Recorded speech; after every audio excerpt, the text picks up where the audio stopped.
Hello students of 8th standard. Today we are going to start the lesson that is nothing but lesson number 18 My family and my home. हम family किसको कहते हैं? जहाँ हमारे माँ बाप, हमारे भाई बहन, हमारे ग्रैंड पेरेंट्स होते हैं उसको हम फैमिली कहते हैं. होम किसको कहते हैं? हम जहाँ हम रहते हैं उसको हम होम कहते हैं.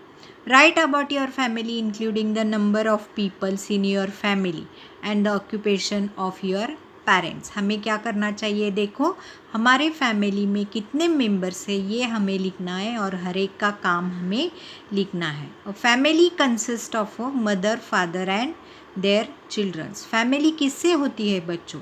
मदर, फादर और चिल्ड्रन से फैमिली होती है. In some families there are grand parents also. कई ऐसे भी फैमिलीज़ हैं जिनमें हमें ग्रैंड पेरेंट्स दिखाई देते हैं जिसको हम आजी आजोबा कहते हैं. The number of people in the families में डिफ़र. अगर हम देखें तो हर एक फैमिली में अलग अलग लोग होते हैं.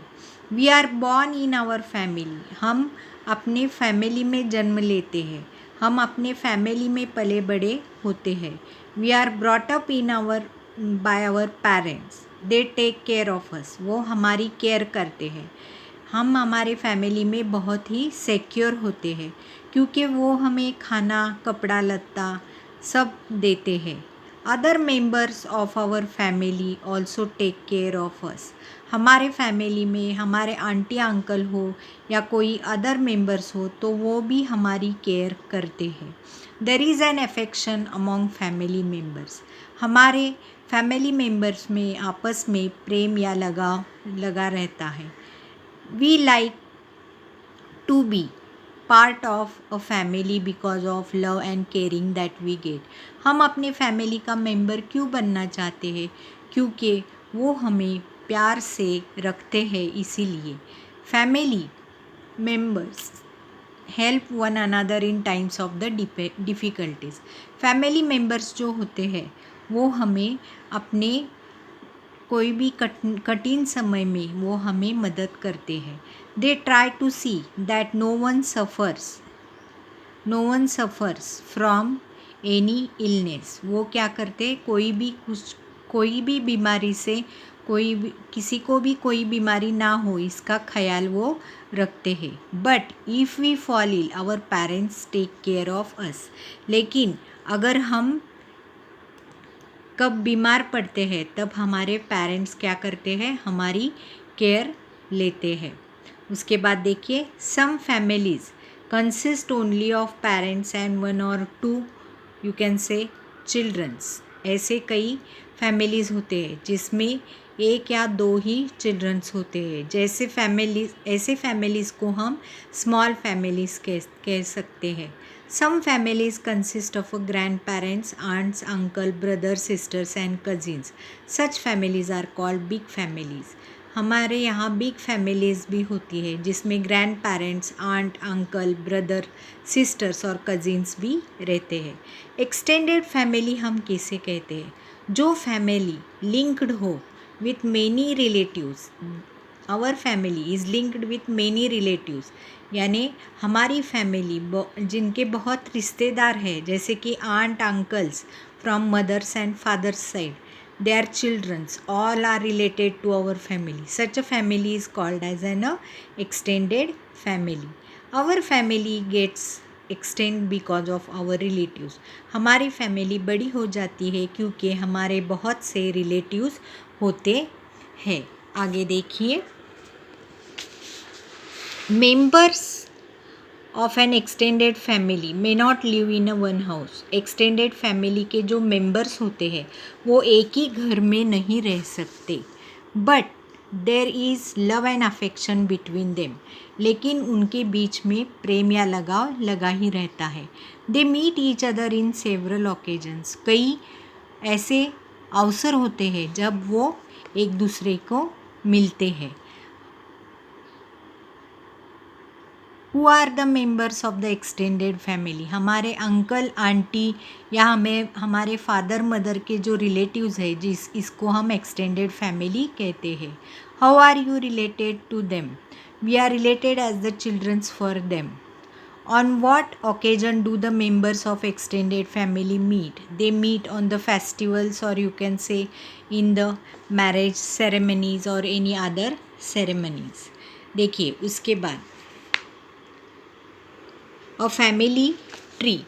Rehana who is in third standard, Rehana जो थर्ड स्टैंडर्ड की स्टूडेंट है, एक दिन वो अपने फ़ोटो एल्बम को देख रही थी, तो तब उन्होंने देखा कि बर्थडेज़ और वेडिंग्स के फ़ोटो उन्होंने देखे, तो वहाँ उन्होंने बहुत से फैमिलियर फेसेस देखे, लेकिन जो फेसेस अनफेमिलियर थे वो भी उसने देखे, लेकिन कोई ऐसे फेसेस थे जो बार बार एक ही फ़ोटो में उसको दिखाई दिए। तो उसने रेहाना ने अपनी मदर से पूछा, who are all this peoples? Her mother said they all are her relatives. उसके मदर ने उसको बोला कि ये सभी तुम्हारे रिलेटिव्स है, your aunty, uncles, grand parents, you can see them all in this photo.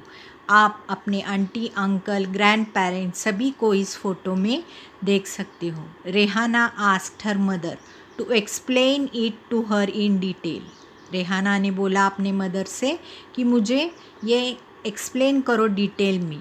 रेहानाज mother then drew a diagram for her. उन्होंने एक डायग्राम निकाला और जिसमें उन्होंने बोला कि उन्होंने दिखाया कि कैसे ग्रैंडफादर, ग्रैंड मदर उसके दो पहले फैमिली मेम्बर्स हैं, उसके बाद उसकी आंट एक है जो फादर की सिस्टर है, और उसके फादर मदर या उसके uncle aunty. Mother and father को दो बच्चे हैं जिसका नाम है रेहाना और सलीम, और अंकल और आंटी जो है, अंकल जो है वो फादर के ब्रदर हैं, उसको दो बच्चे हैं साहिल और सानिया। ऐसे उन्होंने एक ट्री निकाली और उसको दिखाया। In a family generation follow one after the another over a period of a time, they can be shown in the family tree. हम इस पिक्चर को ऐसे ही निकाल सकते हैं। Draw your family tree with the help of your parents. हम अपने पेरेंट्स के मदद से आप अपनी भी फैमिली ट्री बना सकते हैं। The family system changes as the time goes. Family system क्या होती है? चेंज होती है जैसे कि टाइम निकल जाता है। At one time grand parents, aunts, uncles, parents, siblings and cousins all lived together and formed a one big family. पहले क्या होता था? Grand parents, aunty, uncle, parents, siblings और कजिन्स इकट्ठा रहते थे और इससे बड़ी फैमिली बनती थी। इसको हम जॉइंट फैमिली कहते हैं। अब when the members of the family move away because of their jobs or occupation, अब क्या होता है? काम के कारण या अपने किसी जॉब के कारण एक दूसरे से अलग रहते हैं, इसको डिफरेंट फैमिलीज़ फॉर्म हो जाती है, इससे डिफरेंट फैमिलीज़ फॉर्म हो जाती है। इसको हम स्मॉलर फैमिलीज़ कहते हैं या इसको हम न्यूक्लियर फैमिलीज़ भी कहते हैं। The family system has change in this way. इससे ही हमारी फैमिली सिस्टम चेंज हो गई है। देखिए यहाँ क्या लिखा है? Our house hold chores, one person is working, only one person is working, every person in the house is working। यहाँ दो पिक्चर दिया गया है जिसमें एक ही महिला काम कर रही है पहले पिक्चर में, और दूसरे पिक्चर में सभी काम कर रही है। Prepare a list of chores that are done in your house. जो काम आप अपने घर में करते हो इसकी एक लिस्ट बनाइए। Who does this course in your house? कौन अपने घर में काम करता है ये भी लिख लीजिए। Which of this chores do you like to do? कौन सा काम आप करना चाहते हैं?